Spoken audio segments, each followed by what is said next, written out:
The Villain Trio. A time-honored tradition in media, it's proof that sometimes 3 heads are just better than 1. You'll see all types of these kinds of trios in pop culture. Someone is usually the brains, someone has the brawn, and of course, there's the leader. In Japanese media particularly, the main codifier of this particular trope was the time skeletons in the original Time Bokan anime from Tatsunoko Animation. But even they would be shown up by their spiritual successors in the following entry in the collective franchise, the Doranbo Gang from Yatterman. The Doranbo Gang would serve as the inspiration for many villainous trios in TV and media for decades to come, some notable examples being Team Rocket in the Pokemon anime, the Pilaf Gang in Dragon Ball, and even within Capcom itself, there's Devilot and her servants in Cyberbots. But as far as Capcom characters go, the best example lies in the heart of the Mega Man Legends series with the Bonne family. A trio of air pirates, the Bonne family is comprised of Tizu Bonne, the leader and the oldest sibling, Bonne, the strongest but youngest of the 3, and of course, the middle child and the team's resident tech expert, Tron. Tron's the engineering genius behind the powerful mecha that the Bonds use to, relieve diggers of their treasures, not wanting to partake in the actual labor of ruins digging unless they absolutely have to. Tron is also the creator of the Servbots, small adorable little assistant robots that have gone on to become something of a pseudo-mascot for Capcom, having a cute, easily recognizable design that also happens to fit in with the company's logo colors. Tron's created 40 of these little guys that do everything from assist with maintenance to scouting out locations for Tron when necessary. There's a 41st Servbot that exists, but Tron didn't make him, and no one in universe seems to actually know where he came from. Tron herself is confident in her engineering prowess almost to a fault, becoming easily agitated if something doesn't go her way, though she does have something of a fear of dogs. It's this fear that directly leads to her first encounter with Mega Man Bonne in the first Mega Man Legends game, as well as her eventual crush on him, though she never admitted to him directly. Though the Bones are air pirates, they do have a code of honor they stick to, and have even helped Bonne out on occasion, Tron notably collaborating with Royal Casket at the end of Mega Man Legends 2 to devise a way to get Bonne off of the moon. I mean, he's still stuck up there, but it's the thought that counts, right? Underneath that stubbornness and pride, though, is a heart of gold, and a devotion to those she cares about, most notably her siblings and her loyal Servbots. The Bonne family, and specifically Tron, would become breakout characters in their own right. Tron specifically getting a prequel spin-off in the form of The Misadventures of Tron Bonne, centered around Tron acquiring enough funds to bail her siblings out of a debt that Tizu irresponsibly got involved with. It's this game specifically that served as the primary source of inspiration for her eventual inclusion in Marvel vs. Capcom 2 as a playable character, and is one of the new base roster inclusions to boot. She, along with Jill, Hayato, and Servbot, are notable in that they're all the first characters in the series to originate from 3D polygon-based games, being drawn with sprite art akin to the previous Marvel crossovers. Of the newcomers introduced in this game, I've always thought that she, along with Amingo, are among some of the best animated characters in the game. You can really see the love and care put into nearly every frame of animation she has. In Marvel vs. Capcom, Tron pilots the Gustav, which she uses in her spin-off game.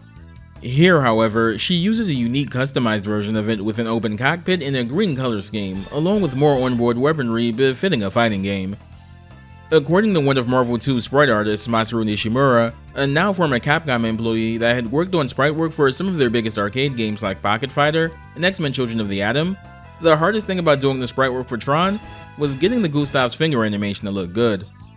He'd apparently bought a miniature figure for about 10,000 yen to use as a reference to get it just right, though he was apparently pleased with the end result. Of the 3 Mega Man Legends characters to grace the Versus games, Tron has the most playable appearances, which definitely tracks, since she's almost always used as the series ambassador of sorts in other crossovers, Tatsunoko vs. Capcom being a notable exception. It's not just her moveset that's inspired by Misadventures of Tron Bonne, though. A lot of the voice and sound clips for both Tron and the Gustav use archive audio from the Japanese release of Misadventures. There, she's voiced by Mayumi Izuka, who's also known for providing the Japanese voice of Misty in the Pokemon anime as well. Izuka has notably provided the voice of Tron in not just the original PS1 games in Marvel 2, but every subsequent voiced appearance Tron would have, including Marvel vs. Capcom 3 and Namco's Cross series of crossover tactical RPGs. Tron's got 2 games worth of stuff to delve into here, so without further ado,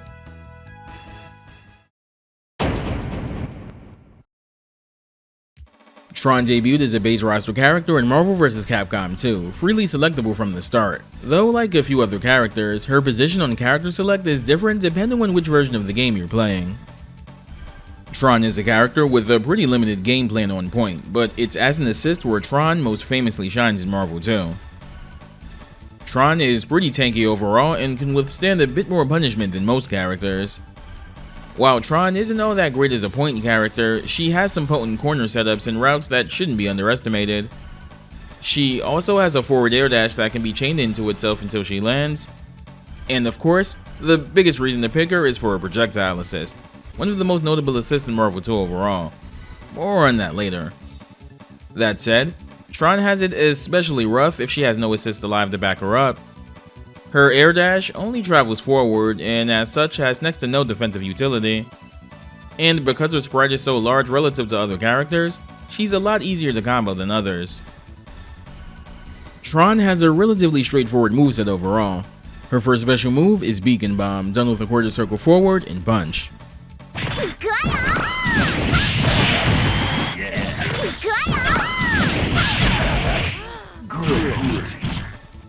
Tron shoots out a projectile from a pistol-shaped gadget.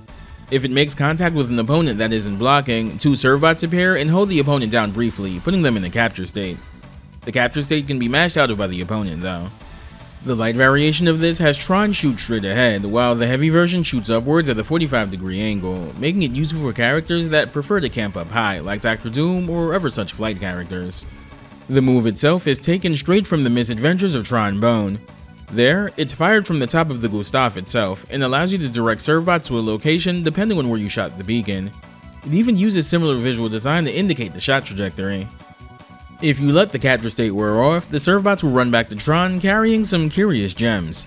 These are refractor shards, the main source of currency in the Mega Man Legends games. Larger refractors tend to be more valued as energy sources in series though.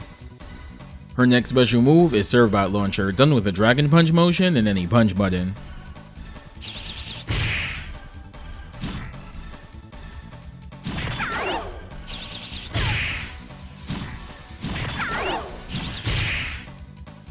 Tron transforms the Gatling gun on the Gustav's left arm into a bazooka and fires out a servbot at a 45-degree angle, the servbot slowly descending until it hits the ground. While Tron doesn't utilize servbots quite like this in her game, the cannon she uses for this move in Marvel 2 is likely based on the Bonne bazooka, one of the obtainable weapon upgrades in the misadventures of Tron Bonne. Next is Bonne Strike, done with a quarter circle forward and any kick.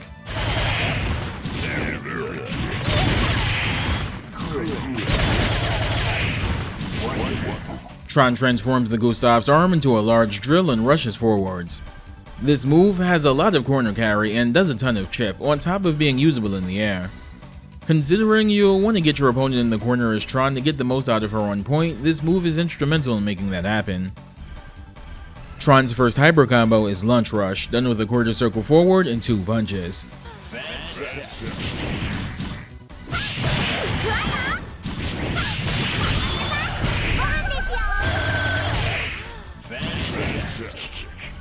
This is essentially a hyper combo version of Beacon Bomb, only this time if the opponent is snagged, a whole bunch of servbots come running through, trampling the opponent.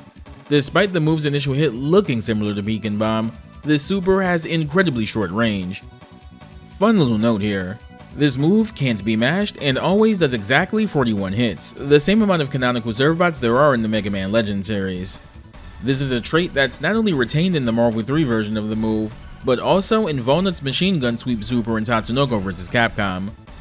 Servbot 41's existence is a bit more dubious, since it originally was a rare servbot that could only be officially obtained in Japanese copies of Misadventures of Tron Bonne, and only via a save file given out in the magazine. He's in the English version, but can't be accessed without cheat devices, though his description and dialogue are all translated. However, Legends 2 indirectly confirms its existence within the canon by having a servbot early on ask Volnut if he'd be willing to become servbot number 42 for Tron, so it's safe to say that number 41 officially exists. A neat little detail though, is that if you look closely during the super, you'll spot someone that decidedly isn't a servbot in the mix, Data from Mega Man Legends. Speaking of small, easily missed details, if you beat Tron via time over, the Gustav will explode and pieces of it will scatter, but if you look closely, you might see a small stuffed teddy bear among the debris. This is the very same teddy bear that can be seen in the Gustav cockpit in the in-game pause menu in the Misadventures of Tron Bonne. The idea for the super itself is likely inspired by the cafe area of the Gesellschaft in the Misadventures of Tron Bonne. If you look closely during the super, you can even see some of the trays have the same curry dish from the game. Tron's second hyper combo is King Servbot, done with the quarter circle back in 2 punches. The Servbot following Tron grows in size and bonks the opponent a couple of times before shrinking.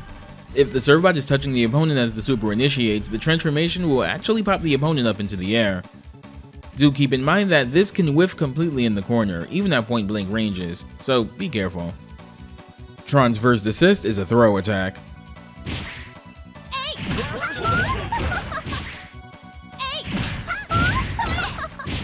This is notably unblockable, but not very practical considering its range. Assist 2 has Tron utilize her standing medium kick flamethrower.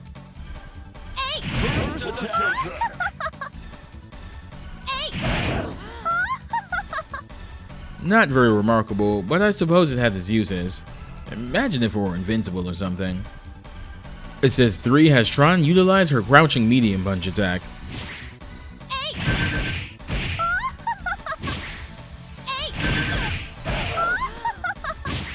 This single assist is the primary reason that Tron is even used by players in this game.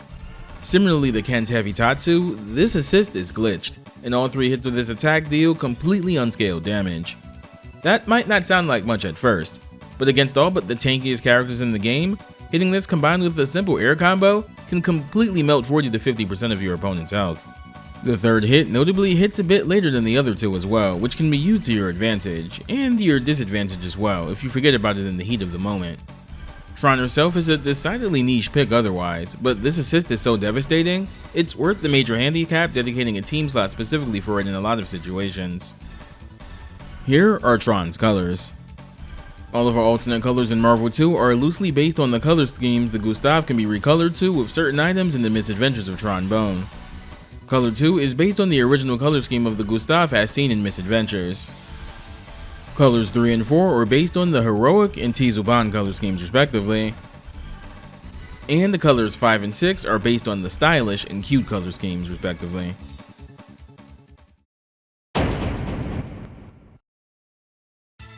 Tron returned in Marvel vs. Capcom 3 as one of 2 returning Mega Man representatives from previous Versus games, alongside Zero returning from Tatsunoko vs. Capcom. Tron's theme in this game is an arrangement of the Flutter vs. the Gesellschaft, a boss theme from the first Mega Man Legends game, and easily the most well-known song from the series, given how often it's been remixed. In fact, it's one of the only themes in the Versus games to be shared by 2 different characters. Walnut has an arrangement of this theme in Tatsunoko vs. Capcom Cross Generation of Heroes as well. All that said, considering the Gesellschaft fight in Legends is against the Bonne family themselves, it's arguably way more fitting for Tron than any other character. Even though this arrangement, like the TVC arrangement, is abridged, omitting the flute solo section in the middle of the original track, this is still probably my favorite rendition of the song overall. Pretty much every version is incredibly upbeat, but there's something about this version particularly that just has some extra punch to it. While Mayumi Izuka reprises her role as Tron's Japanese voice, Tron's English voice in Marvel 3 is provided by Tyra Platt, who's done a ton of voice work in the industry, some of her more notable roles being Elizabeth and Mitsuru in Persona 3 and most of their related spin-offs, Yuri in the Insomniac Spider-Man games, Tamari in pretty much all English-voiced Naruto media, and Edelgard in Fire Emblem 3 Houses and its associated spin-offs. Tron returns in Marvel 3, and a lot of her kit has been tweaked to aid her specific brand of rushdown this time around, making her marginally more reliable on point. Tron has some of the highest health of any character, tied with Hagar and Hulk and just below Thor. Her air dash, while not being able to be used continuously like in Marvel 2, can now be done backwards as well as forwards. Jumping heavy is a standout approach tool that absolutely smothers the opponent, on top of leaving her at a frame advantage in certain situations. And both of her standard supers synergize incredibly well as DHCs. Still though, being a big body also means being a bigger target, though Tron notably has a janky hurt box that causes some specific combos to drop on her. None of her assists in Ultimate Marvel 3 specifically are really notable, a far cry from not only Marvel 2, but vanilla Marvel 3 as well. And Tron has nothing in the way of zoning, and not much outside of Bandit Boulder the combat zoning on her own. While Tron still has a relatively straightforward moveset, she's gotten a few tweaks here and there that make her a bit more streamlined compared to Marvel 2. Tron's jumping special also notably ground bounces the opponent on hit, making potential conversions off aerial normals a little more consistent, though its hitbox is more vertically oriented than jumping heavies. Her crouching heavy is also a self-OTG as well, and can be comboed into one of her command normals to keep a combo going. Speaking of, two of her normals from Marvel 2 have been made into command normals here. First is Gustav Fire, done with forward and medium attack. Fittingly, this was her standing medium kick in Marvel 2. Cool. Yes. Second is Bandit Boulder, done with forward and heavy attack.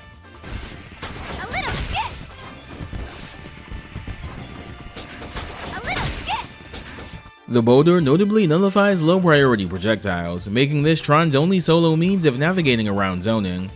Tron can also stagger the boulder toes by holding heavy attack as well. This and the Marvel vs. Capcom 2 incarnation of this move are likely based on the Gustav's ability to pick up and throw large objects as seen in the Misadventures of Tron Bonne. Beacon Bomb is done with a quarter circle forward and any attack button.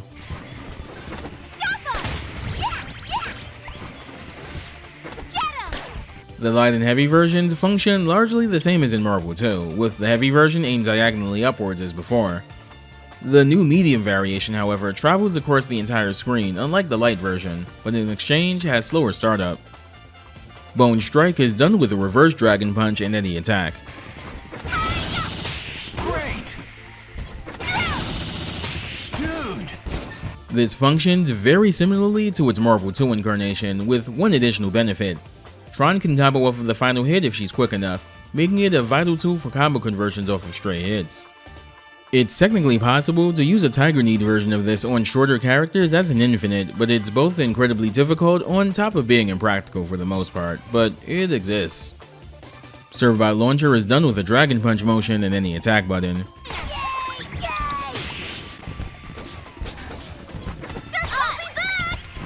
This also functions like the Marvel 2 version, but with an additional twist.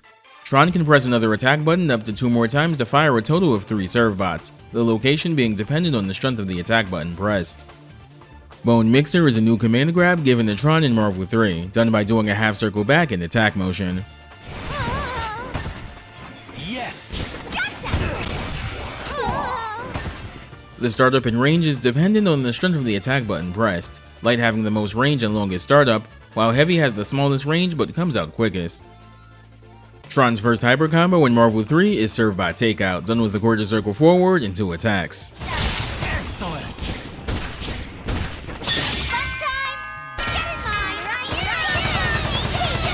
Excellent. This has better range than in Marvel 2, and if the first hit connects, the serve bots always come out, even if you DHC right after the initial hit. Her second hyper combo is Servbot Surprise, done with a Dragon Punch motion and 2 attacks. Sweet.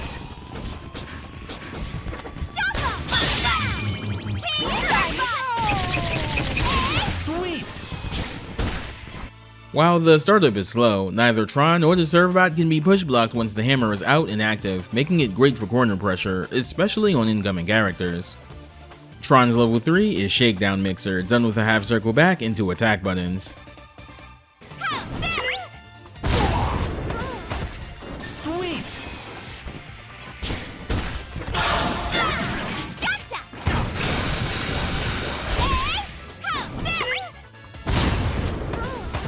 Excellent.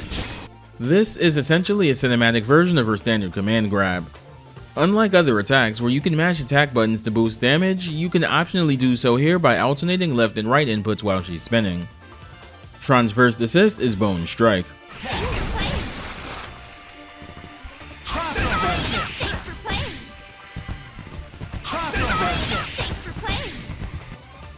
Tron's second assist is Gustav Fire.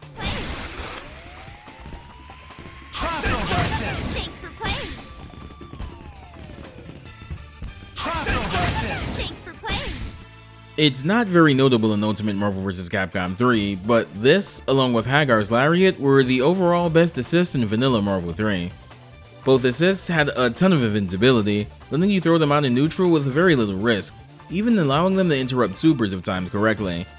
It says a lot that for Vanilla's one and only EVO appearance, the grand final set between PR Balrog and the eventual winner Viscott featured one of these assists on both players' respective team.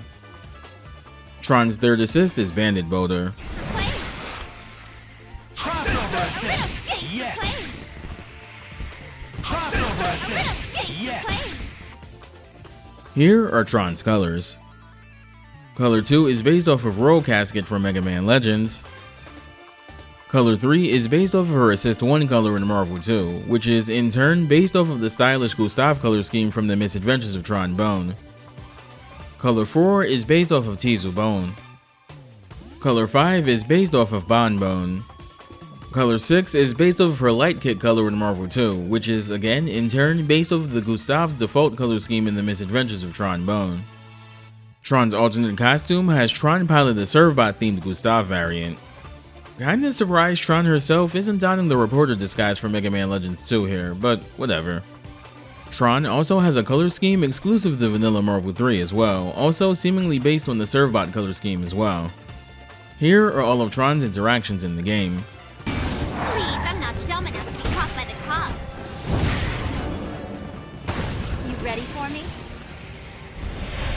Live and let die. Sorry, Copper, but you're not taking me in.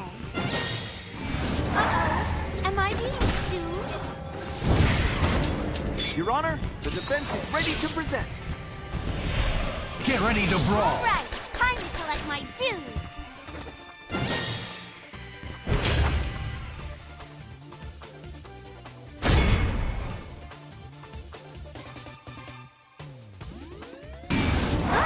I smell the stink of poverty on you. Come on. Fight!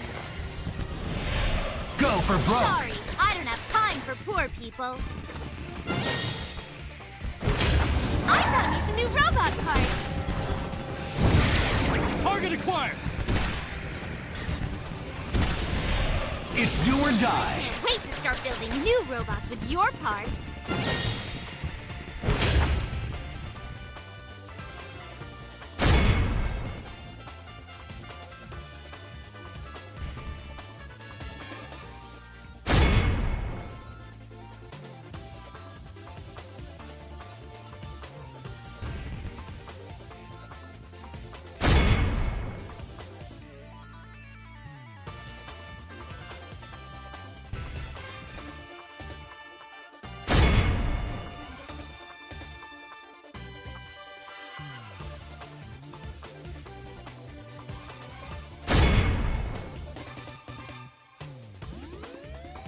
And here's her endings for both Vanilla and Ultimate Marvel vs. Capcom 3.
Even though the main character of the Mega Man Legends series eventually made it into a versus game, I think it's Tron's inclusion in these crossovers that best manages to capture the tone and whimsy of the series through the lens of a fighting game character.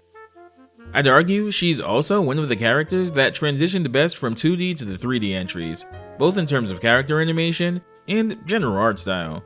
Marvel 3 is the best she's looked in any game, and considering the Legends games are to this day still among the best looking PS1 games, that's saying a lot. Tron, being as popular as she is, has also showed up in crossovers outside of the Versus games as well, appearing alongside Valnut and Royal Casket in Namco Cross Capcom, returning in Project Corazon. She's a card in the SNK vs Capcom Card Fighters games, and also was one of many collab characters in Onimusha Saw. Project Corazon in particular is a little heartbreaking since she gets involved with that game's event while trying to fund enough money to build a rocket ship, and, well, you know the rest. That's going to do it for this video. As always, thanks for watching, and a special thanks to the patrons that support the channel. Take care, stay safe, and I'll see you next time.